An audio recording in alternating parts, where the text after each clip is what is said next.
Good evening, friends. Welcome to Just Like Academia, powered by Abhimanyu IS. So, friends, I'm again in front of you, and this time again, we shall be discussing what you call as the previous year's questions of Haryana Judiciary. And as we discussed, almost all the papers that appeared in 2018, 2017, right, 2015, right, and nicely, explain the concepts which were underlying those questions, right. Hopefully, that would be of great benefit to you, and you shall be exploring similar other concepts and other offshoots which can likely be asked in the subsequent examinations, particularly the forthcoming examination. So उसी को continue करते हुए, friends, we are discussing today Indian Contract Act, right, and question paper is 2015. We discussed already Constitution. This is most important series that we have started, under which we shall be discussing, right, the question papers of Haryana Judiciary, okay, of all the leading subjects, right, and a good number of questions have already been discussed, okay, and you have also, right, like those concepts as is revealed from your beautiful and wonderful responses. But anyway, हमने already constitution discuss किया. Constitution के हमने 2018, 2017, 2015 के question paper discuss किए Haryana judiciary के. Similarly we also discussed about the question papers आर 2018, right, covering Indian evidence act, civil procedure code, ठीक है, CRPC, right, and of course almost all the subjects are commercial law, right. तो उसी series में आज हम discuss कर रहे हैं इंडियन कॉन्ट्रैक्ट एक्ट 2015 के जो क्वेश्चंस थे, right. Without wasting a time पहले क्वेश्चन को देखते हैं. The question number 1, right.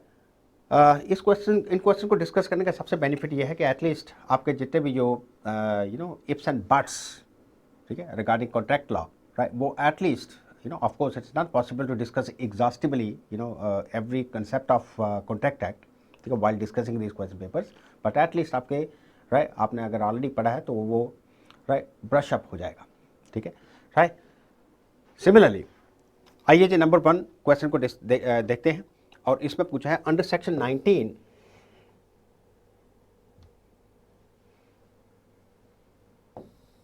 of the Contract Act 1872, right, in which of the following relation and agreement in the state, oh no, I'm sorry, it is question number 1. Yes, under section 19 of the Indian Contract Act, right, the consent caused by coercion is, right, अगर किसी party की, आपको सबसे पहले ये समझना है कि क्वेश्चन है किस एरिया से पूछा गया है ये question. This question is from one of the most essential ingredient of a valid contract, that is called as free consent, ठीक है. फ्री कंसेंट से ये क्वेश्चन पूछा गया है,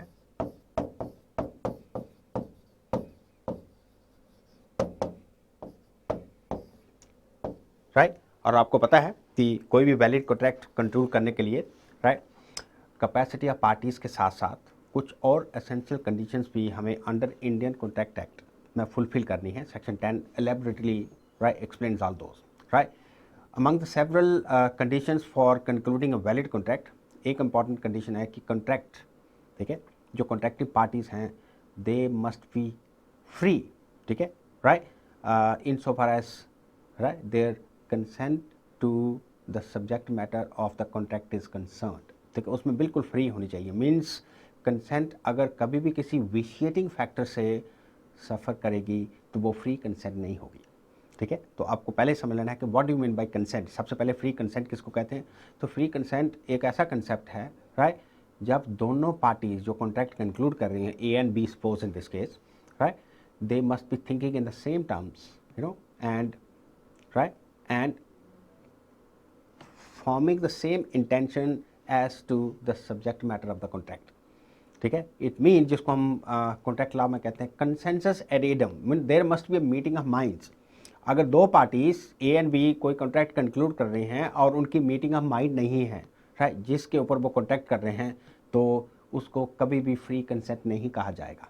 तो इन अदर वर्ड्स कंसेंट का मतलब है मीटिंग ऑफ माइंड्स, तो इतना समझ लेना है कि फ्री कंसेंट का मतलब है मीटिंग ऑफ माइंड, दोनों पार्टीज, सपोज हमने कहा ना कि राइट ए किसी चीज़ को बेचना चाहता है और उसका कॉन्ट्रैक्ट बी के साथ करना चाहता है, राइट, सपोज एक पर्टिकुलर गाड़ी, मगर बी उस किसी और चीज़ के बारे में सोच रहा है जब वो ए के साथ बार्गेन कर रहा है, राइट, तो दोनों के बीच में मीटिंग ऑफ माइंड नहीं है, समझे, तो इसका मतलब right this is not a free consent which is very very vital to conclude a valid contract. तो पहले तो आपने ये समझना है कि फ्री कंसेंट से क्वेश्चन है, ठीक है। अब the consent caused by question, अब फ्री कंसेंट कब सफर करती है, what are those vitiating factors which vitiate free consent, कौन से फैक्टर्स हैं जो विशिएट करते हैं, मीन्स जो फ्री कंसेंट को अफेक्ट करते हैं, ठीक है, या मार्क करते हैं, ठीक है, कौन कौन से फैक्टर हैं, तो उसमें बहुत से फैक्टर्स हमने राइट सेक्शन 16, 17, 18 ठीक है of the Indian contract act में लेड डाउन किए हैं, राइट, उनमें से we shall not be going into details, पर उनमें से एक फैक्टर है जो फ्री कंसेंट को विशिएट करता है, विशिएट का मतलब अफेक्ट करता है, उनमें से एक है ये कोर्शन, ठीक है। तो इस क्वेश्चन को आंसर करने के लिए सिंपल मैं आपको क्या आइडिया बता रहा था कि राइट, तो आपको कभी ऐसा क्वेश्चन अगर मेंस में भी आता है तो आप सिंपल ये कह सकते हो कि किसी भी वैलिड कॉन्ट्रैक्ट को कंप्लीट करने के लिए इंडियन कॉन्ट्रैक्ट एक्ट कुछ एसेंशियल कंडीशंस ले डाउन करता है, ठीक है, ऑफर एक्सेप्टेंस तो है ही है, बट एक बड़ी इंपॉर्टेंट कंडीशन है मीटिंग ऑफ माइंड्स, ठीक है, यहाँ पार्टीज के बीच में मीटिंग ऑफ माइंड नहीं है, that does not amount to free consent of the parties, because parties are not, ठीक है, discussing about the subject matter in the same terms, right, जो कि ठीक है, जो कि एसेंशियल कंडीशन थी फ्री कंसेंट के लिए, राइट।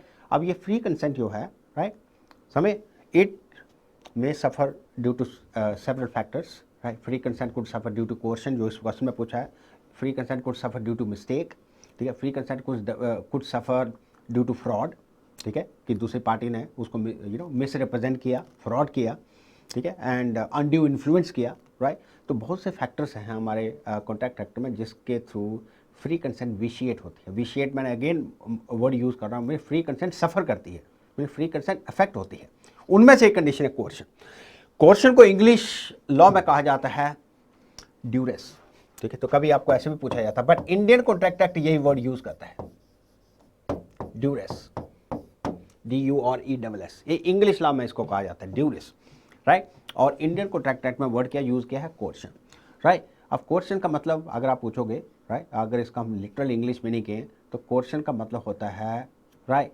थ्रेट, ठीक है, कोर्शन तब होती है एज पर द इंडियन कॉन्ट्रैक्ट एक्ट जब किसी भी इंडिविजुअल को राइट थ्रेट किया जाता है, राइट, इधर attempting to do something, right, which is, it is coercion is defined as under Indian Contract Act, right, is doing or attempting to do something which is prohibited by Indian Penal Code। इसका मतलब जब भी Indian penal code के अंदर कोई भी ऐसी attempt, जो ऐसा काम, ऐसा एक्ट, राइट, जो कि इंडियन पेनल कोड प्रोहिबिट करता है, उसको कोर्शन कहा जाता है, ठीक है। अगर आपको पूछा है कि तो इसका मतलब क्या है, तो इंडियन पेनल कोड में क्या क्या प्रोहिबिटेड है, तो आपको अपने आप पता होगा कि यस, राइट, किसी को थ्रेट करना प्रोहिबिटेड है, किसी को मारना, किसी को ग्रीवियस हर्ट करना, ये और उसके थ्रू उसके कंसेंट ले लेना, ये प्रोहिबिटेड है, राइट, इवन सुसाइड अटैम्प्ट करना, ठीक है, और सुसाइड अटैम्प्ट करने के थ्रेट से, ठीक है, कोई काम करवा लेना दूसरी पार्टी से, वो भी प्रोहिबिटेड है इंडियन पेनल कोड में, इसलिए ये सारे एक्ट कोर्शन की कैटेगरी में आएंगे, ठीक है, राइट, बड़े पॉपुलर केसेस हुए हैं इसके ऊपर, राइट। तो कोर्शन का मतलब है कि ऐसा एक्ट जो कि राइट, या अटेम्प्ट करना ऐसा एक्ट जो कि इंडियन पेनल कोड प्रोहिबिट करती है, राइट, उसको कोर्शन कहा जाता है। तो ऑलरेडी पहले तो मैंने आपको बताया कि कोर्शन किसका मतलब था, कोर्शन का मतलब, ठीक है, कमीशन और attempt to commit any act which is prohibited by Indian penal code, आपने इतना समझ लेना है। तो इंडियन पेनल कोड जिसको ही प्रोहिबिट करती है, जिससे दूसरे इंडिविजुअल की फ्री कंसेंट ज़बरदस्ती या थ्रेट के अंडर ली जाती है किसी भी कॉन्ट्रैक्ट के लिए, वो कोर्शन की कैटेगरी में आएगा। Even threatening to commit suicide और दूसरी इंडिविजुअल केस में चिक्कम का बड़ा पॉपुलर केस है, राइट, तो वो कोर्शन में आएगा, ठीक है। अटेम्प्ट टू सुसाइड, उसका थ्रेट देना और दूसरी पार्टी को इंड्यूस करना अपनी कंसेंट देने के लिए, वो सारे के सारे फैक्टर्स कोर्शन की कैटेगरी में आएंगे, and that will definitely affect या विशिएट फ्री कंसेंट। ठीक है, अब इंडियन कॉन्ट्रैक्ट एक्ट ये कहता है कि अगर किसी भी इंडिविजुअल को, आर्टिकल सेक्शन 19 में ये लिखा है कि किसी भी इंडिविजुअल की कंसेंट जो है क्वेश्चन से ली जाती है किसी भी कॉन्ट्रैक्ट के लिए, तो वो कॉन्ट्रैक्ट कैसा होगा, क्या वो वाइडेबल होगा, ठीक है, क्या वो वैलिड होगा या इलीगल होगा या नन ऑफ द अबव होगा। तो सीधा आंसर होगा वो कॉन्ट्रैक्ट वाइडेबल होगा। ठीक है, तो नेक्स्ट टाइम आपको ये भी क्वेश्चन पूछा जाता है, what do you mean by coercion. ठीक है, कोर्शन किसको कहा जाता है, what do you mean by free consent, when does free consent suffer. ठीक है, फ्री कंसेंट कब सफ़र करती है, राइट। कोर्शन का दूसरा नाम क्या है, so far as English law is concerned, तो आप ड्यूरेस बोलोगे, राइट। कोर्शन के थ्रू अगर किसी इंडिविजुअल की कंसेंट आपने ली है, ठीक है, राइट, तो उस कंसेंट के थ्रू जो आपने कॉन्ट्रैक्ट कंक्लूड किया है, क्या वो कॉन्ट्रैक्ट वैलिड होगा, राइट, इलीगल होगा, वाइडेबल होगा, ये जो क्वेश्चन पूछा है, तो आपने सिंपल आंसर देना है कि ऐसा कॉन्ट्रैक्ट। ठीक है, इनफैक्ट एक्सेप्ट मिस्टेक को छोड़ के जितने भी बाकी कॉन्ट्रैक्ट्स हैं जिसमें consent of the party vitiate होती है, वो सारे कॉन्ट्रैक्ट वाइडेबल होते हैं। बट आपने इतना समझ लेना है, वो सारे कॉन्ट्रैक्ट कौन से होते हैं, वाइडेबल होते हैं। Now the question rises, what do you mean bye voidable contract. ठीक है, तो सिंपल आंसर इज ऐसे कॉन्ट्रैक्ट, राइट, जो कि एक पर्टिकुलर पार्टी के ऑप्शन पे अवॉइड हो सकते हो, उनको वाइडेबल कहते हैं। ठीक है, सपोज ए ने बी की कंसेंट कोर्शंस के थ्रू ली, ठीक है, और उसको फोर्स किया, कोर्शन मीन उसको under coercion, under threat, under duress उसको फोर्स किया, ठीक है, to agree to pass on a particular property to A. ठीक है, राइट। अब वो जो एग्रीमेंट है, राइट, वो एग्रीमेंट जो हुआ वो क्या वैलिड होगा या वाइडेबल होगा, तो सीधा आंसर होगा कि ऐसा कॉन्ट्रैक्ट, ऐसा एग्रीमेंट वाइडेबल होगा eight the option of the party. और वो पार्टी कौन सी है, जिसकी कंसेंट आपने कोर्शन के थ्रू ली, जिसको थ्रेट करके आपने इंड्यूस किया अपनी कंसेंट देने के लिए, राइट, वो उस कॉन्ट्रैक्ट को अवॉइड कर सकता है। ठीक है, राइट। तो voidable contract is that contract which is avoidable eight the option of the party, right, whose consent to that particular contract has been taken either by coercion, either by fraud, either by misrepresentation, right, वो उस contract को avoid कर सकता है। इसका answer simple यही हुआ कि ये कॉन्ट्रैक्ट वाइडेबल होगा। सीधा answer, when consent to an agreement is caused by coercion, fraud और misrepresentation, the agreement is a contract voidable at the option of the party whose consent was so obtained. A party to contract whose consent was so obtained by fraud or misrepresentation may, if he thinks fit, ठीक है, right, insist that the contract shall be performed or he may, yes, that's a different matter, कि ये party, ये option जैसा कहते हैं ना, voidable contract में यही ऑप्शन होती है कि या वो पार्टी जिसकी कंसेंट आपने फ्री नहीं ली है, जिसकी कंसेंट आपने थ्रेट से ली है, क्वेश्चन से ली है, या फ्रॉड से ली है, या मिसरिप्रेजेंटेशन ली है, राइट, वो उस कॉन्ट्रैक्ट को, वो पार्टी उस कॉन्ट्रैक्ट को अवॉइड कर सकते हैं। ठीक है, राइट, समय means that party need not perform his or her part of obligation which he or she has incurred under that particular contract। अगर वो पार्टी उस कॉन्ट्रैक्ट को, उसको वेव कर देती है, सपोज, राइट, ठीक है, कौन सी, उस विशिएटिंग कंसेंट को वेव कर देती है और कॉन्ट्रैक्ट को परफॉर्म करती है, then that party is certainly bound, right, to perform his और हर पार्ट ऑफ ऑब्लिगेशन। ये पहले लिखा हुआ है, right. If he thinks fit insist that the contract shall be performed और ही मे रिसिंड द कॉन्ट्रैक्ट, इसका मतलब उसको, राइट, टोटली कौन से डिसॉल्व भी कर सकती है उस कॉन्ट्रेक्चुअल ऑब्लिगेशन को। बट अगर वो ये ऑप्ट करती है पार्टी कि चलो, राइट, कोई बात नहीं, ठीक है, let this contract be perform, ठीक है, then that contract become a valid contract and it has to be performed, always remember this. ठीक है, I hope you could understand, right, the concept which was underlying this question, right. तो दूसरा question discuss करते हैं, number 2। Under section 27 of the Indian contract act, in which of the following relations, right, an agreement in restraint of trade is valid. Question है कि contract act के अंदर, right, इनमें से कौन से रिलेशंस में कॉन्ट्रैक्ट वैलिड होगा। ठीक है, मैंने आपको पहले बताया था कि Indian contract act specifically mentions certain agreements, right, which are considered as void। means Indian contract act में कुछ ऐसे एग्रीमेंट या कुछ ऐसे कॉन्ट्रैक्ट जिनको स्पेसिफिकली एक्सप्रेसली void बनाया है, ठीक है, जैसे एग्रीमेंट विद इन माइनर, आपको कितनी बार हमने डिस्कस किया है, राइट।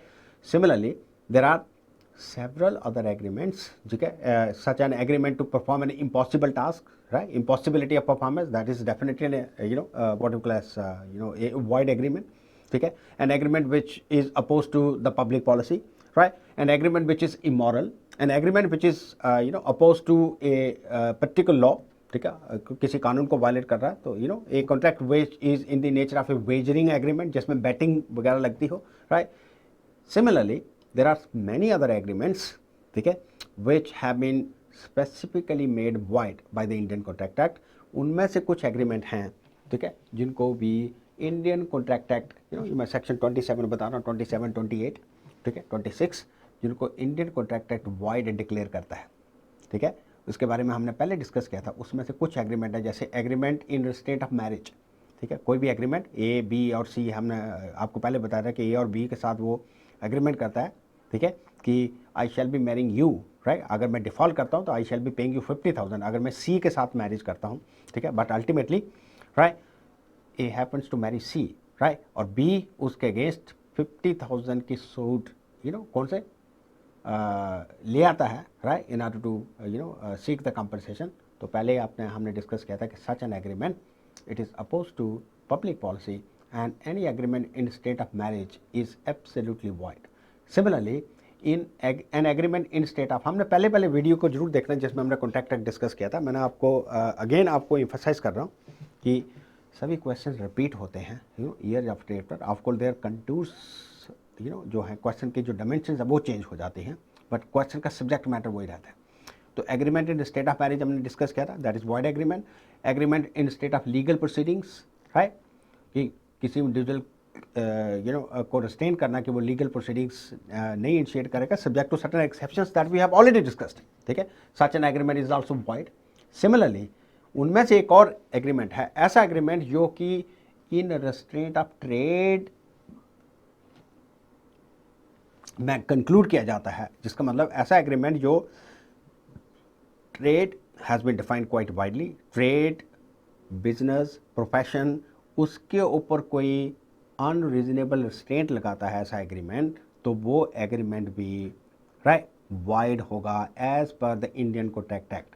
पर यहाँ क्वेश्चन पूछा है कि राइट, मैंने आपको उस वीडियो में भी आपने कैटेगोरिकली समझना है, उसमें भी मैं आपको एक्सेप्शन बताए थे कि but this is not an absolute rule, ठीक है, it is subject to certain exceptions, right. Mean अगर देखने में ऐसे लग रहा है कि this is an agreement which is in restraint of trade, but it is actually not, ठीक है.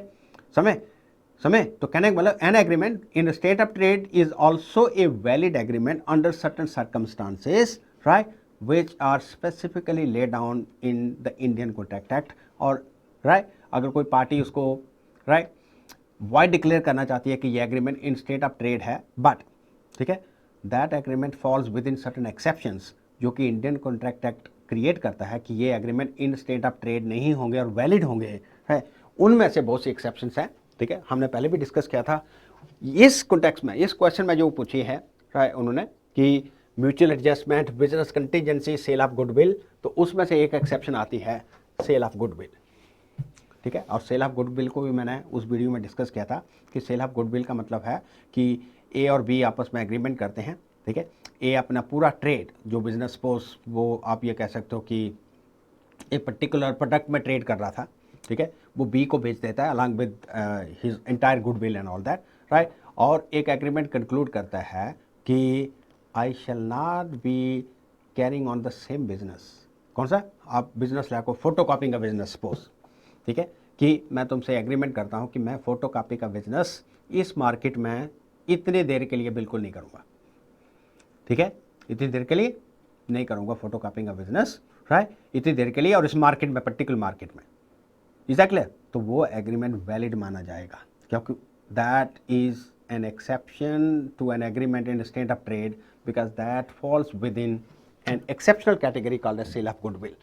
अगर अदर वे राउंड होता कि वो ऐसा एग्रीमेंट करता बी के साथ, या बी उसको ऐसा कहता कि यस राइट, मैं तुम्हारा बिजनेस परचेज करने के लिए along with the goodwill I am ready to purchase and I shall be paying you this much amount provided you conclude an agreement with me that you will not be doing this business anywhere in India, or for indefinite period of time, या till death, कि जब तक तुम्हारी death नहीं होती तब तक तुम ये इस बिजनेस को नहीं परस्यू कर सकते या नहीं टेकअप करते, राइट, ऐसा agreement would definitely be a void agreement, क्योंकि राइट समय, क्योंकि this will act as a restraint of what trade, meaning that, इससे मतलब ये निकलता है कि even an agreement in state of marriage, an agreement in state of what we call legal proceedings, right, और for that matter as pointed out in this question, an agreement in state of trade,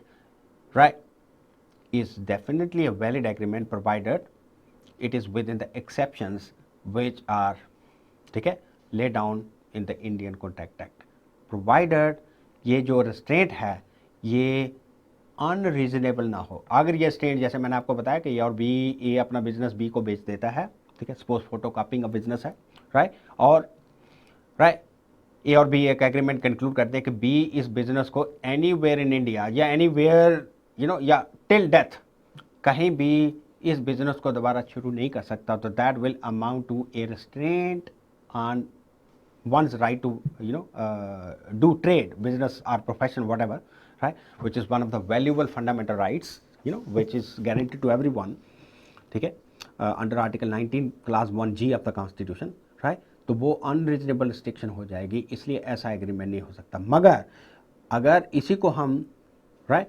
दूसरे plane पे ले जाएं, इसी agreement को, ए अपनी goodwill B को बेच देता है, फोटो कॉपी का बिजनेस है, राइट, और ये एग्रीमेंट कंक्लूड करते हैं कि एटलीस्ट फॉर 2 years तुम इस मार्केट में इस बिजनेस को नहीं करोगे, राइट, क्योंकि राइट मैंने तुम्हारी गुडविल परचेज कर लिया, आफ्टर ऑल पूरा बिजनेस परचेज कर दिया, एंड आई विल इनकर लॉसेस, राइट, 2 साल के लिए हम एग्रीमेंट कर देते हैं कि 2 साल के लिए तुम इस मार्केट में बिजनेस नहीं करोगे, राइट, और उसके साथ साथ आप ये उसका टाइम भी फिक्स कर 2 साल के लिए, और साथ में उस ट्रेड में आप बिजनेस नहीं करोगे, तो इसको रीजनेबल रेस्ट्रेंट माना जाएगा, not unreasonable, and therefore contract will be valid, ठीक है, राइट।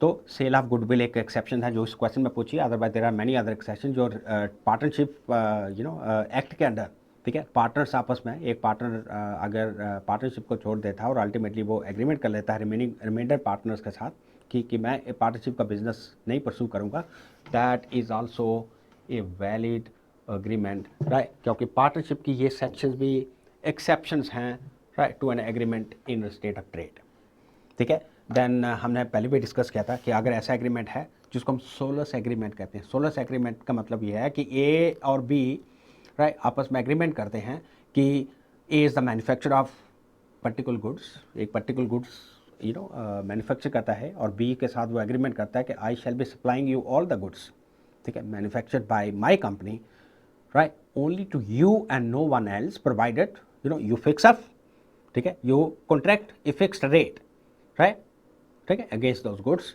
तो वो सोलस एग्रीमेंट्स भी वैलिड होते हैं, ठीक है। या एक और एक्सेप्शन है, राइट, जिसको हम कहते हैं आपके sale of goodwill, right, trade combination, जिसको कम्बिनेशन एग्रीमेंट्स कहते हैं। सपोज एक मार्केट में ट्रेडर्स मिलके ये एग्रीमेंट करते हैं कि we all dealing in the same kind of goods, right, और हम ये अग्रीमेंट करते हैं कि हम इस प्राइस से नीचे इन गुड्स को नहीं बेचेंगे, तो वो एग्रीमेंट भी वैलिड माना जाएगा, ठीक है। बट यहाँ क्वेश्चन हमें पूछा है कि इनमें से कौन सी एक्सेप्शन है, विच of the following relations N agreement in state of trade is valid, कौन सी एक्सेप्शन है जो कि उस एग्रीमेंट को वैलिड बनाएगी, although seemingly it looks like an agreement in state of trade, देखने में ऐसे लगा कि स्टेट ऑफ ट्रेड है, बट उसमें से एक्सेप्शन कौन सी है, इस चॉइस में आ गया sale of goodwill, otherwise solus agreement is also an exception, partnership के जो एग्रीमेंट है ये सेक्शन जो है, राइट, वो भी एक्सेप्शन है, एंड ट्रेड कॉम्बिनेशन के एग्रीमेंट्स वो भी एक्सेप्शन है। Is that clear, right. So here in this context the answer is C, sale of goodwill, ठीक है, सेल ऑफ गुडविल मैंने आपको बताया, बट प्रोवाइडेड कंडीशन वही है कि ऐसा एग्रीमेंट, राइट, समय is valid only when it imposes reasonable restraint on trade, not unreasonable, ठीक है। reasonable restraint कब होगी, जब ए ने बी को अपनी गुडविल और बिजनेस बेच दिया और साथ में एग्रीमेंट कर लिया कि मैं 2 साल के लिए इस मार्केट में, राइट, इस प्रोडक्ट में राइट, डील नहीं करूँगा, जब बिजनेस नहीं करूँगा, वो रीजनेबल माना जाएगा। मगर अगर ये ऐसा एग्रीमेंट कंक्लूड करते हैं कि एनीवेयर इन इंडिया, ठीक है, and for the rest of the life मैं ऐसा business, right, after the sale of my goodwill to you, ऐसा बिजनेस नहीं परस्यू करूँगा, तो वो वॉइड एग्रीमेंट होगा, because that will amount to a restraint, ठीक है, on trade. Is that clear? तो this was second question. Let's move on to question number 3। Okay friends, तो नंबर 3 क्वेश्चन है जी, in which of the following circumstances a surety stands discharged.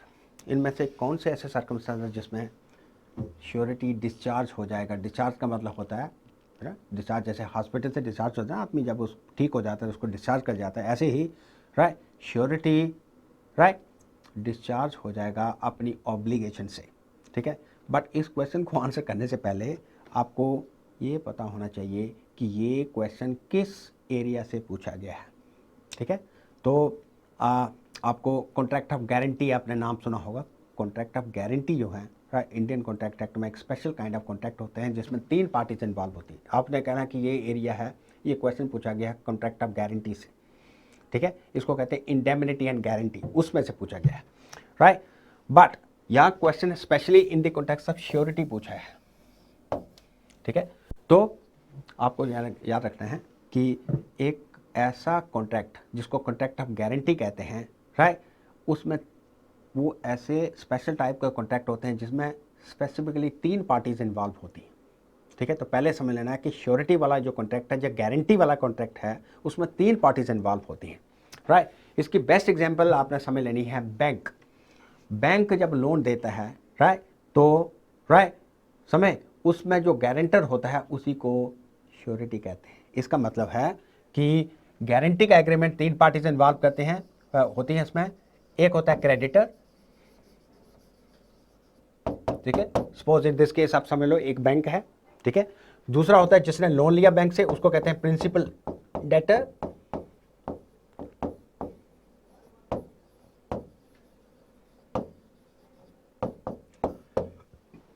Principal debtor, ठीक है। और तीसरा, 3 parties मैंने आपको बताया, तीसरे को कहते हैं श्योरिटी, और इसको गारंटर भी कह सकते हो,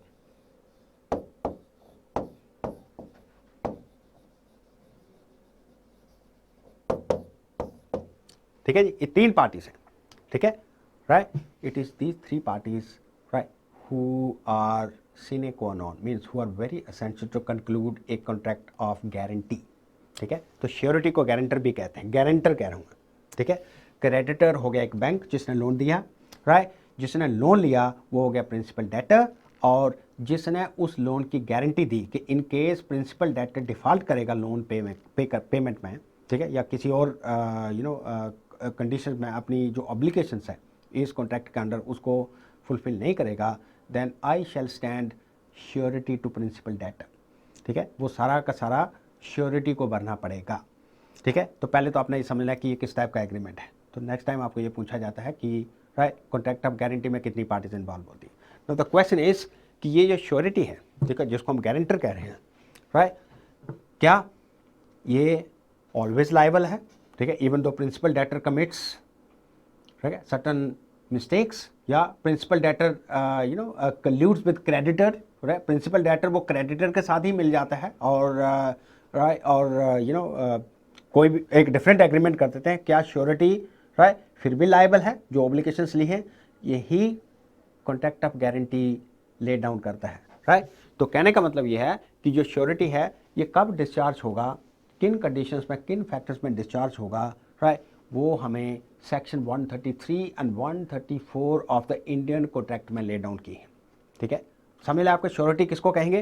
तो याद रखना आपने कि 2 कंडीशंस हैं जिसके अंडर जो श्योरिटी है वो डिस्चार्ज हो जाएगा अपनी ऑब्लिगेशन से, जो कि उसने गारंटर की कैपेसिटी में अपनी कमिटमेंट दी है, किसको, क्रेडिटर को, बैंक को, right, that surety will be release from all those obligations या ऑल दोज stipulations या conditions, right, under certain circumstances which are laid down under section 133 and 134 of the Indian Contract Act. उसमें से right एक section ये है, एक condition ये है बाय रिलीज और discharge of the principal debtor, ठीक है, और एक ये है, ठीक है, by variance in the terms of contract, इन दोनों कंडीशन में surety will be discharge from his or her obligations, right, which, right, he has undertaken while the creditor has passed on loan, right, to the principal debtor. ठीक है, जो principal debtor उसको, right, आपको याद होना चाहिए by release और discharge of the principal debtor, right, कब होगा, राइट, जब, राइट, बाय रिलीज और discharge of the principal debtor क्या करें कि जब प्रिंसिपल डेटर और क्रेडिटर ने, राइट, एक सेपरेट एग्रीमेंट, क्रेडिटर ने मिलकर एक सेपरेट एग्रीमेंट कर दिया, ठीक है, आपस में, राइट, समय और श्योरिटी के नॉलेज के बिना, राइट, श्योरिटी ये कह सकता है कि it is not for which he has given his guarantee, इसलिए आई एम ऑटोमेटिकली डिस्चार्ज, क्योंकि इसके लिए मैंने कोई गारंटी दी नहीं थी, ठीक है, क्योंकि आपने जिसके लिए मैंने गारंटी दी थी वो एग्रीमेंट अलग था, आप प्रिंसिपल डेटर और क्रेडिटर ने मिलकर अब अलग एग्रीमेंट कंक्लूड कर दिया, ठीक है, समय तो समय इन द सेंस दैट आप इसकी एग्जांपल ले सकते हो, ए और बी, राइट, आपस में कॉन्ट्रैक्ट करते हैं, ये मैं आपको इसकी कंडीशन बता रहा हूँ, बाय रिलीज ऑफ और discharge of the principal debtor, ठीक है, राइट, बाय रिलीज और discharge of the principal debtor, right, A और बी आपस में कॉन्ट्रैक्ट करते हैं और ए कहता है कि मैं तुम्हें घर, ठीक है, समझे, किसको कंस्ट्रक्ट करके दूंगा, प्रोवाइडेड बी जो है जिसके लिए घर उसने कंस्ट्रक्ट करके देना है, प्रोवाइडेड बी उसको टिम्बर सप्लाई करेगा, ठीक है, राइट, ए और जो बी जो कॉन्ट्रैक्ट कर रहे हैं उसके लिए सी गारंटी देता है, श्योरिटी बनता है कि yes A will perform his contract, ठीक है, बट, ठीक है, क्या होता है कि जो कॉन्ट्रैक्टर ए है, राइट, इससे पहले, ठीक है, कि वो अपना कॉन्ट्रैक्ट परफॉर्म करे, प्रिंसिपल डेटर कौन सा था, राइट, जो बी ने ए के साथ जो भी कॉन्ट्रैक्ट किया था घर बनाने का, राइट, बी टिम्बर सप्लाई नहीं करता है, एग्जैक्टली, टिम्बर सप्लाई नहीं करता है, तो ऑटोमेटिकली जो श्योरिटी है वो डिस्चार्ज हो गया, राइट, क्योंकि श्योरिटी ने उसकी कोई गारंटी नहीं दी थी, उसने ये कहा था कि ये कंडीशन ए और बी में जो घर बनाने की है, राइट, जिसके लिए मैं गारंटी दे रहा हूँ वो ये थी, वो इसके बेसिस पे गारंटी दी थी कि बी टिम्बर सप्लाई करेगा ए जो कि कॉन्ट्रैक्टर है घर बनाने के लिए, ठीक है, सिंस, राइट, समय B did not perform, right, his part of the obligation, right, and it automatically amounts to my discharge, right, which means it automatically amounts to the discharge of surety, तो एक condition है, right, दूसरी condition है by variance in the terms of contract, ठीक है, ये भी वही है कि अगर प्रिंसिपल डेटर और क्रेडिटर, ठीक है, आपस में मिलके जो पहले वाला एग्रीमेंट उन्होंने किया था, इसकी कोई भी एग्जांपल ले सकते हो, जो पहले वाला एग्रीमेंट उन्होंने किया था उसकी टर्म्स एंड कंडीशंस को चेंज कर वेरी कर देते हैं, राइट, समय विदाउट द कंसेंट और knowledge of the surety, right, तो श्योरिटी ऑटोमेटिकली डिस्चार्ज माना जाएगा, क्योंकि श्योरिटी ये प्ली ले सकता है कि इस कॉन्ट्रैक्ट के लिए तो मैंने गारंटी दी ही नहीं थी, ठीक है, क्योंकि कॉन्ट्रैक्ट की टर्म्स, राइट, अगर आपने चेंज करनी थी तो मुझे भी इन्फॉर्म करना चाहिए था, श्योरिटी ये ग्राउंड ले सकता है, therefore I am automatically discharge from the guarantee which I had given, क्योंकि इसकी टर्म्स जो कॉन्ट्रैक्ट की थी वो आपने unilaterally without my knowledge without my consent change कर दी, ठीक है, right, hence, right, having said that the answer to this question is C, A and B both, ठीक है, पहले लिखा है as per section 133 of Indian contract act any variance made without sureties consent, surety के consent के बिना, ठीक है, in the terms of the contract between the principal debtor, पहले आपको बताया प्रिंसिपल डेटर, ठीक है, and the creditor discharges the surety as to the transaction subsequent to the variance, मतलब जब तक, ठीक है, वो टर्म्स एंड कंडीशन जो कॉन्ट्रैक्ट की हैं वेरी नहीं की हैं, वही है जिसके लिए श्योरिटी ने अपनी गारंटी दी थी, तब तक तो वो श्योरिटी के ऊपर बाइंडिंग है ही है वो कॉन्ट्रैक्ट, मीन्स वो गारंटर है ही है, और गारंटर होने की जितनी भी ऑब्लिगेशंस होंगी वो उसको फुलफिल करनी पड़ेगी, राइट, हाउएवर अगर, राइट, उसके नॉलेज के बिना, उसके कंसेंट के बिना जिस डेट से आपने, किसने, प्रिंसिपल डेटर और क्रेडिटर ने उन टर्म्स को चेंज कर दिया तो श्योरिटी लायबल नहीं है, श्योरिटी उस डेट से ही डिस्चार्ज हो जाएगा। Similarly section 134 also discharges surety from any liability by virtue of a contract between the principal debtor and the creditor in pursuant which the principal debtor is released, which automatically, वो मैंने आपको बताया कौन सा? घर बनाने का कॉन्ट्रैक्ट ए, बी एंड सी, और सी एक श्योरिटी है जो कि गारंटर है, राइट। ए एक कॉन्ट्रैक्टर है और बी के लिए पर्टिकुलर सम जो सेटल करते हैं घर बनाने का, बट उसमें कंडीशन क्या है कि प्रिंसिपल जो डेटर है, ठीक है, जिसने ए के साथ कॉन्ट्रैक्ट किया है वो टिम्बर सप्लाई करेगा, बट प्रिंसिपल डेटर जो बी है उसने अपनी ऑब्लिगेशंस को रिडीम नहीं किया, इसका मतलब वो ऑटोमेटिकली क्या हो गया? श्योरिटी को डिस्चार्ज कर गया। तो पहले लिखा राइट, बाय रिलीज और discharge of the principal debtor. Is that clear? Right, so this is right, all about this question.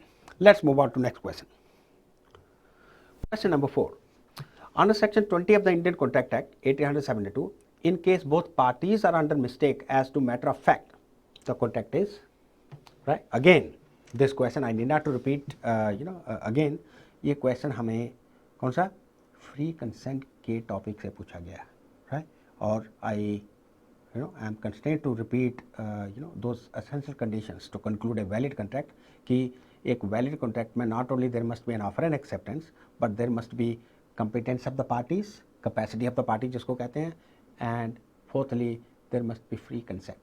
free consent को मैंने आपको पहले बताया कि free consent तब होती है जब meeting of minds होता है पार्टी में, ठीक है, राइट। अगर पार्टीज के बीच में मीटिंग ऑफ माइंड नहीं है, ठीक है, as to the subject matter of the contract there is no free consent and hence contract will suffer, right? Contract will become voidable, right, or void under certain circumstances, right? उसी को आगे बढ़ाते हुए ये क्वेश्चन पूछा है कि अगर फ्री कंसेंट कब सफ़र करती है, मैंने आपको पहले बताया, it will suffer if it is obtained through coercion, जिसको हम ड्यूरेस एक्सप्लेन किया पहले क्वेश्चन में। It will suffer if it is obtained through misrepresentation, ठीक है, of a particular party. It will suffer if it is obtained through what we call as undue influence, ठीक है, right, undue influence का अंदर अगर आपने लिए।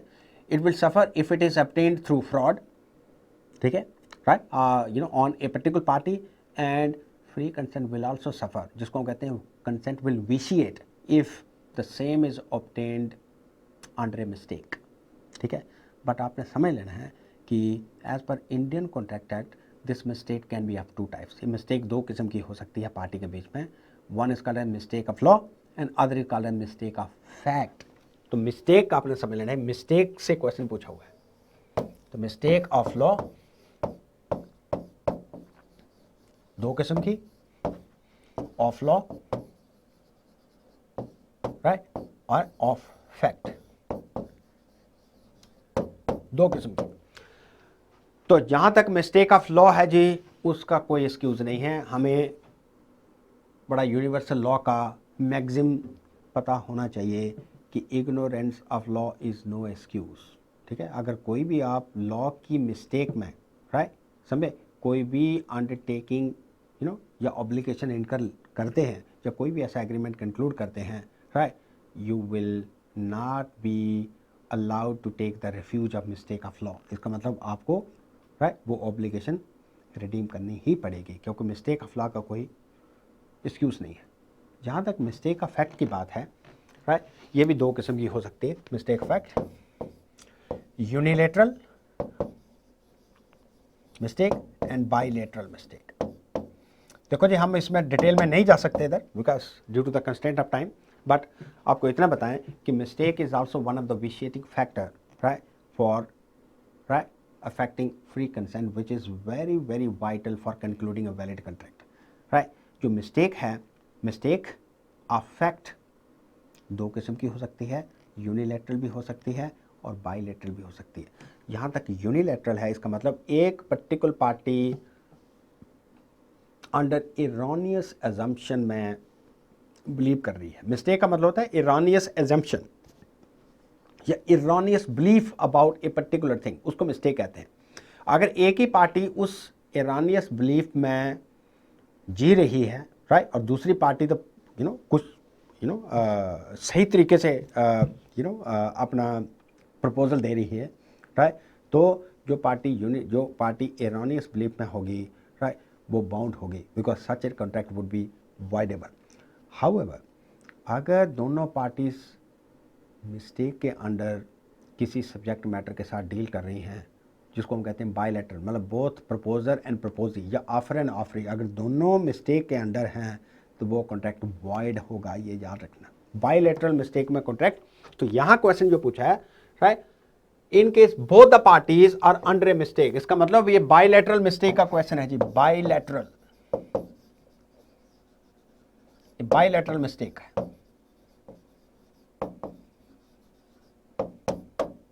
ठीक है। ए और बी आपस में एग्रीमेंट करते हैं, ठीक है, और ए उसको कहता है कि I am ready to sell you my Moti, ठीक है, right, MOTI Moti, right, for 1000 bucks। Is that clear? Right, A Moti कुत्ते को लेके बैठा है, ठीक है, वो ये सोच रहा है कि हमने जो बी के साथ एग्रीमेंट किया, राइट, वो कुत्ते के कॉन्टेक्स्ट में किया था, मगर जो बी है वो ये सोच रहा है कि उसने घोड़े के कॉन्टेक्स्ट में किया, ठीक है, समझे, क्योंकि मोती नाम का घोड़ा भी है ए के पास, ठीक है।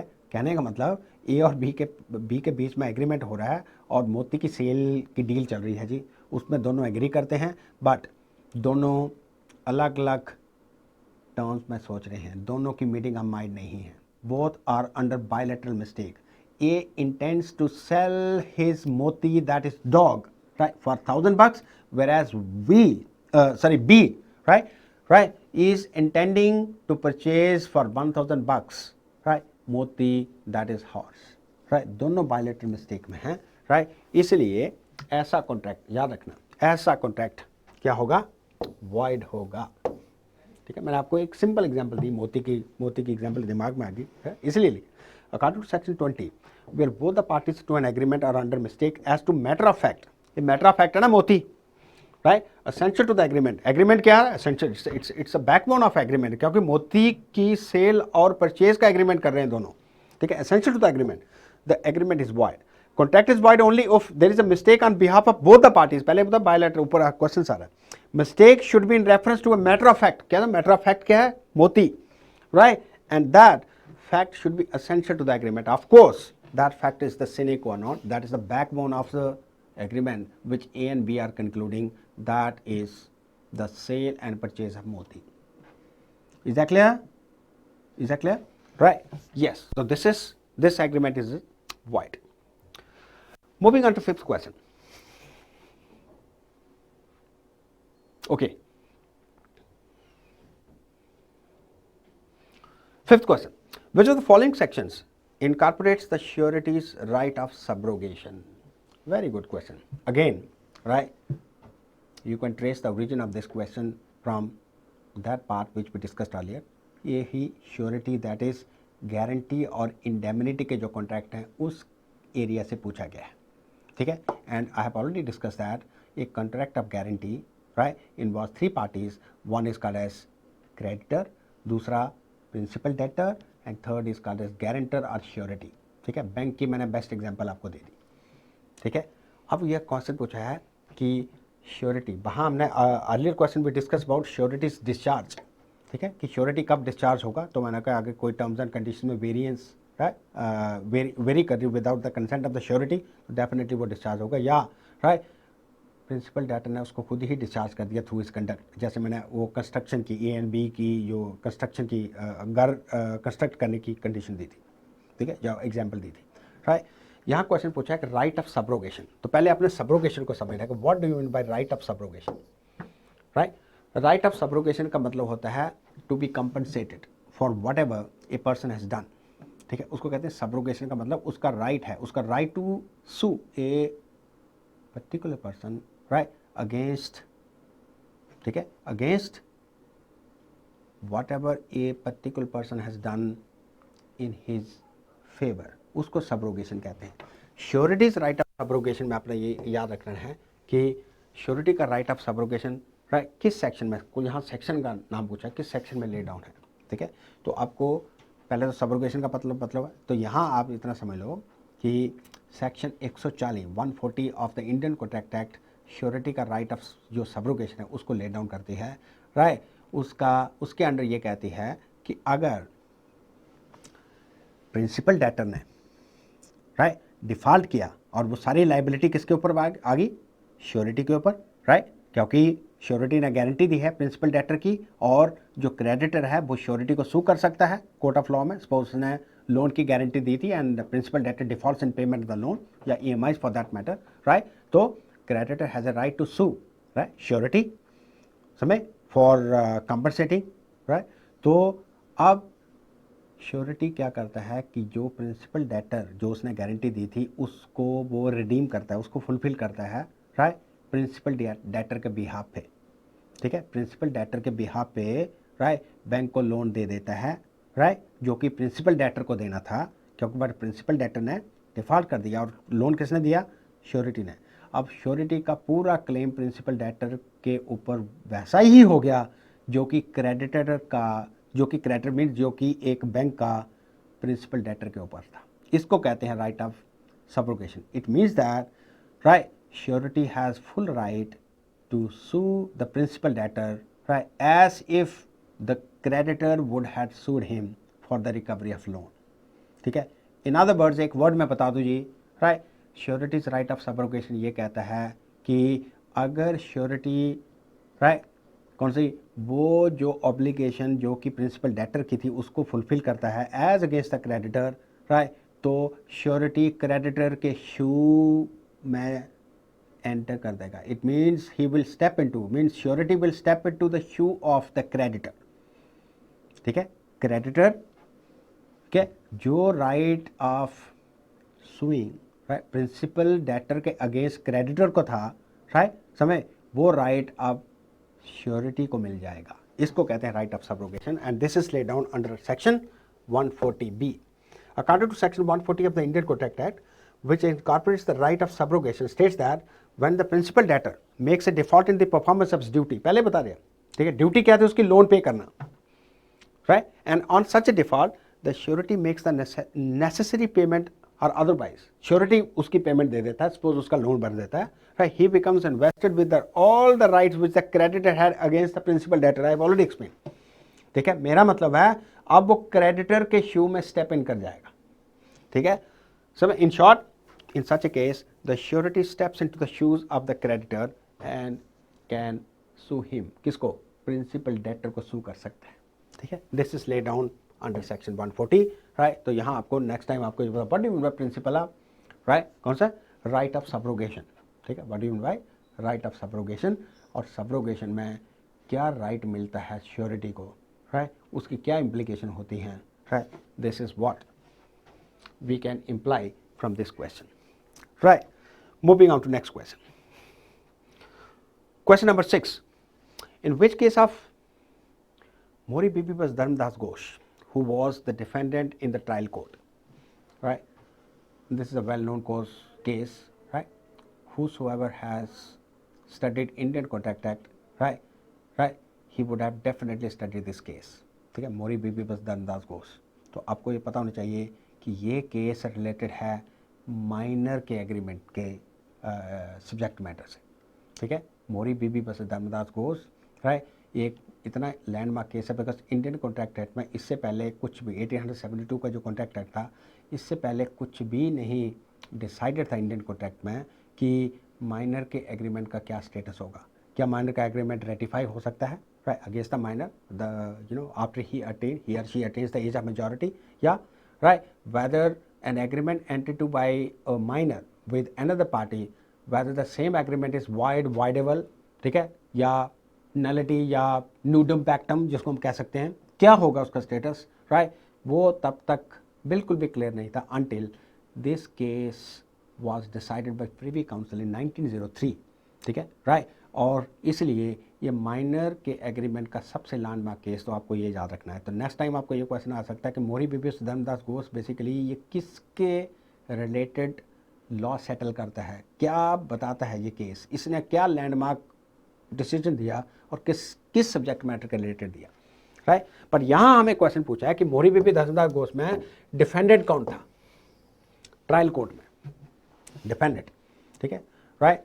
Everyone who has studied law, ठीक है, or studying law for that matter, right, he or she must be aware of the fact that in a particular suit, in a particular litigation, there are two parties. One is called as plaintiff, ठीक है, is the one who approaches the court first, and right, to whom, right, he or she sues in a court of law, ये जिसके against वो approach करता है उसको defendant कहते हैं। तो यहाँ क्वेश्चन पूछा कि डिफेंडेंट कौन था, ठीक है।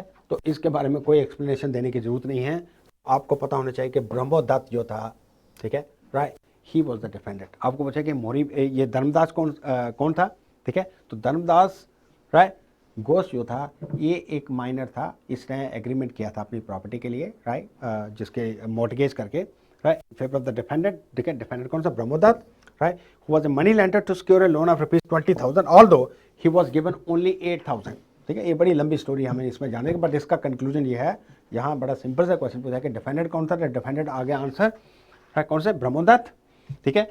धर्मदास घोष कौन था, माइनर था, ठीक है, राइट। और इसी से लोन रिकवर करने का डिस्प्यूट था ट्रायल कोर्ट में, जिसको ट्रायल कोर्ट ने डिसाइड किया कि yes, minor is not liable because agreement is nudum pactum. जो एग्रीमेंट माइनर के साथ अपने मॉट की जो लोन रिकवरी का डाला है, राइट, या किया था, राइट, वो इसके अगेंस्ट इन्फोर्स नहीं हो सकता, right.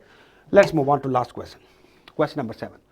N offer was sent by post, ठीक है। The acceptor wrote accepted on the letter, put it in his drawer and forget about it, the transaction is, ठीक है। बड़ा लड्डू क्वेश्चन है, एवरीवन नोज दैट कि कोई भी वैलिड कॉन्ट्रैक्ट तब तक कंप्लीट नहीं होता, ठीक है। पहले तो वैलिड कॉन्ट्रैक्ट इंक्लूड करने के लिए we need 2 parties minimum, right. One is called as offeror, जो ऑफर करेगा, ठीक है, and the other party is called as acceptor, right, या आप उसको ऑफरी भी कह सकते हैं, ठीक है। नाउ द क्वेश्चन इज, जिसने ऑफर की, ठीक है, वो ऑफर एक्सेप्ट भी होनी चाहिए, only then, right, a valid contract could be possibly created, right। now the question is कि एक्सेप्टेंस ऑफ द ऑफर कब कंप्लीट होगी। यहाँ क्वेश्चन ये पूछा है कि एक लेटर, तो हम कहते हैं कि जो ऑफर की एक्सेप्टेंस है, right, it can be as पर the Indian contract act is concern, it can be accepted in several ways, right. Suppose face to face, right, तो ऐसे ही ऑफर दी, ऐसे ही एक्सेप्ट की, तो कॉन्ट्रैक्ट हो गया, ठीक है। ओरली भी होता है ना, राइट, या बाय टेलीफोन, तो टेलीफोन में ऑफर एंड एक्सेप्ट उसी तरीके से कंक्लूड होगी, उसका फैक्ट बिल्कुल ऐसे ही होगा जैसे face to face offer and acceptance complete हो रही है, ठीक है। But there can be circumstances when, right, offer and acceptance, ठीक है, या offer can be made through telephone, sorry this mean through post, ठीक है, and same is also accepted through post. तो यहाँ क्वेश्चन है पोस्ट का, दिस इज द मोस्ट, ठीक है, right, the common mode of making an offer as well as accepting offer, right, until the recent past। अब तो हम दूसरी दुनिया में एंटर कर चुके हैं। Okay friends, so we were discussing about this question कि एक ऑफर जो कि पोस्ट के थ्रू सेंड की जाती है और उसी ऑफर को पोस्ट के थ्रू एक्सेप्ट किया जाता है। This is the most, I have already explained earlier कि this is the most accepted traditional way of concluding contracts, ठीक है, in the recent past, ठीक है। तो ये इसका बड़ा इंपॉर्टेंट प्रोपोजिशन ये है कि जब भी कोई ऑफर बाय पोस्ट भेजी है, ठीक है, राइट, तो ऑफर ने जो ऑफर की है वो तब तक ऑफर कंप्लीट नहीं होगी जब तक वो एक्सेप्टर जो एक्सेप्ट कर रहा है, जिसको हम कहते हैं प्रॉमिजी है, या ऑफरी है, जब तक उसको उसके नॉलेज में नहीं आती, ठीक है।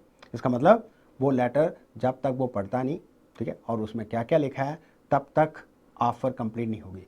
Same is the case with कि अब वो जो एक्सेप्टर है, what you call as offeree, ठीक है, तब तक उस ऑफर को एक्सेप्ट, उसके अगेंस्ट वो एक्सेप्टेंस बाइंडिंग नहीं होगी या कंप्लीट नहीं होगी जब तक, राइट, वो उस ऑफर को पढ़ के, राइट, उसको कम्युनिकेट नहीं करता, ठीक है, राइट। और याद रखना, जैसे ही वो कम्युनिकेट करता है, कम्युनिकेट का मतलब जैसे ही वो लेटर, ठीक है, इसकी सिंपल प्रोपोजिशन ये है कि जैसे ही उसने एक्सेप्टेंस का लेटर पोस्ट में डाल दिया तो समय उसकी ऑब्लिगेशन ख़त्म हो गई, ठीक है। इसका मतलब उसने एक्सेप्ट करे, बिकॉज अब वो एक्सेप्टेंस जो है, जो लेटर है, अब उसकी रीच से बाहर है, क्योंकि अब वो पोस्ट में चला गया, ठीक है। नाउ द क्वेश्चन इज, ठीक है, बट ऑफर अभी तक बाउंड नहीं है। ऑफर को जब तक उस एक्सेप्टेंस का नॉलेज नहीं होता, जब तक वो एक्सेप्टेंस को रिसीव नहीं करता, तब तक ऑफर जो ऑफरर है, राइट, वो बाउंड नहीं है, राइट। ऑलवेज रिमेंबर दैट, वो बाउंड नहीं है। क्यों नहीं? उसको, राइट, उसका पूरा एक्नॉलेजमेंट मिलना चाहिए कि जो ऑफर मैंने की थी वो रेसिपिएंट ने या एक्सेप्टर ने एक्सेप्ट की है, और राइट इस तरीके से एक्सेप्ट की है, ये माना है उसने। ठीक है, इसमें बड़ी अलग चीज़ें होती हैं। एक ने अगर लेटर पोस्ट किया, बी ने उस लेटर में कहा कि no I am ready to purchase this thing but this much sum, तो वो काउंटर ऑफर होगी, उसमें कोई वैलिड अग्रीमेंट या कॉन्ट्रैक्ट नहीं है। पर यहाँ सिंपल क्वेश्चन पूछा है, an offer was sent by post, the acceptor wrote accepted on the letter, put it in its drawer and forgot about it, the transaction is. तो सिंपल लॉजिकल क्वेश्चन है कि although offeror ने अपनी offer भेज दी by post, right, और जो recipient था, जिसको मैंने जो ऑफरी था, उसने रिसीव भी कर ली, मगर अनफॉर्चुनेटली, राइट, उसने अपनी एक्सेप्टेंस अभी ऑफरर को वापस नहीं भेजी। अब ऑफरर को पता नहीं है कि उसने उस ऑफर को एक्सेप्ट किया है या नहीं किया है, क्योंकि उसने लेटर पे तो लिख दिया, ठीक है, राइट, कि एक्सेप्टेड, बट उस लेटर को उसने वापस पोस्ट नहीं किया so as to be available to the offeror, right, और कॉन्ट्रैक्ट कंप्लीट होता दोनों के बीच में। जैसे ही उसके नॉलेज में आता है, जैसे ही उसको लेटर मिलता, किसको, ऑफरर को एक्सेप्टेंस का लेटर मिलता, राइट, उसने इंस्टेड ऑफ डूइंग दैट, उसने ये अपनी इंटेंशन लिख दी कि okay I accept this, but उसने ड्रॉर में डाल दिया और उसके बाद भूल गया उसको। इसका मतलब ये हुआ कि ऑफरर को बिल्कुल भी नॉलेज नहीं है कि उसकी ऑफर एक्सेप्ट हुई है कि नहीं हुई है, क्योंकि उसको, राइट, उसको उसकी एक्सेप्टेंस मिली ही नहीं, ठीक है। हेंस सीधा आंसर इसका आएगा no agreement as the acceptance was never communicated to the proposer, means offeror, उसको कम्युनिकेट नहीं, एक्सेप्टेंस कम्युनिकेट ही नहीं हुई, ठीक है, क्योंकि उसने ड्रॉर में डाल दी, right. In such a scenario there is no agreement. This is a very simple question everyone can ask, but ठीक है, आपने ये समझ लेना है कि accept is valid only when it is communicated to the offeror, और कम्युनिकेशन कब कंप्लीट होगी, जब ऑफरर के नॉलेज में आ जाएगी, ऑफरर को पता लगेगा कि जो ऑफरी है उसने मेरी ऑफर को एक्सेप्ट कर ली है, right. I am talking about, right, the acceptance of offer और making an offer through post, ठीक है, जो कि ट्रेडिशनल तरीका था। आगे टेलीफोनिक है तो वो ऑन स्पॉट होगी, ठीक है, उसमें भी बड़ी इफ्स एंड बट है, but that is not, right, that is not possible to discuss all those parameters here. But यहाँ सिंपल ये है कि ए मेयर साइलेंस, पहले होता है a are mental acceptance not supported by words और conduct is no acceptance, right. बेशक उसने ये लिख भी दिया कि ऑफर इज एक्सेप्टेड, बट उस लेटर के ऊपर लिख दिया, बट ऑफरर को उसके बारे में कुछ भी पता नहीं है, कोई नॉलेज नहीं है, तो इसका मतलब है no offer has been actually accepted, right, right, it has merely remained as a figment of imagination or figment of intention of ये कहते हैं, it remained merely in the intention of the offeree, right।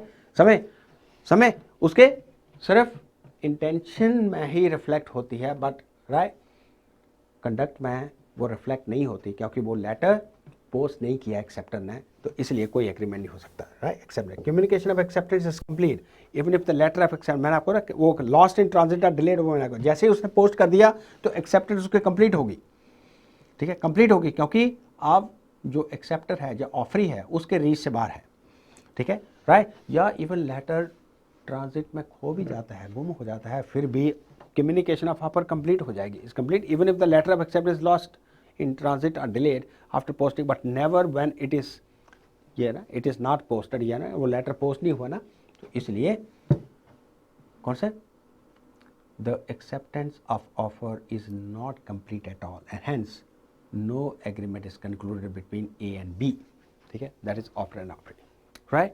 So friends, this is all about